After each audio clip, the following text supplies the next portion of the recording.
দেখুন স্পন্দন জগন্নাথ ঠাকুর আঁকছে।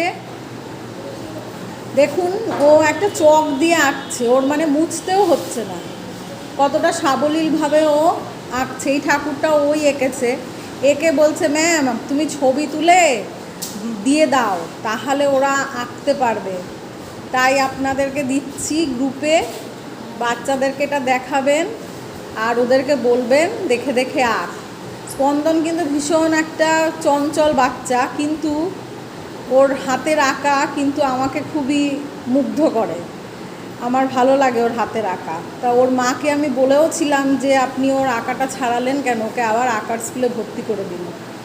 তেমনভাবেই আমার আপনাদের সবার কাছে অনুরোধ যে আপনারা নিজের নিজের বাচ্চাদের আগ্রহ অনুযায়ী ওদের যেটা শিখতে ইচ্ছে করে যদি একটু শেখাতে পারেন খুব ভালো হয়।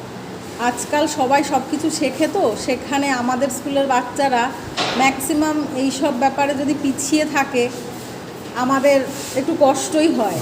এবার সবটা তো স্কুলের তরফ থেকে করা সম্ভব না, একটু দেখুন না চেষ্টা করে, যদি পারেন যার যেদিকে আগ্রহ তাকে সেই জিনিসটা একটু শেখান। আর এই আঁকাটা ও আঁকছে, আর আমারও ইচ্ছে আপনাদেরকে বলছি এটা একটু বাড়িতে সব বাচ্চাদের আঁকাবেন আর রং করাবেন। আর এটাই আঁকাতে হবে এরকম কোনো মানে নেই, জগন্নাথ বলরাম সুভদ্রা যদি এরকম আঁকতে পারে, রং করে নিয়ে আসতে পারে, বা একটা রথের ছবি আঁকলো।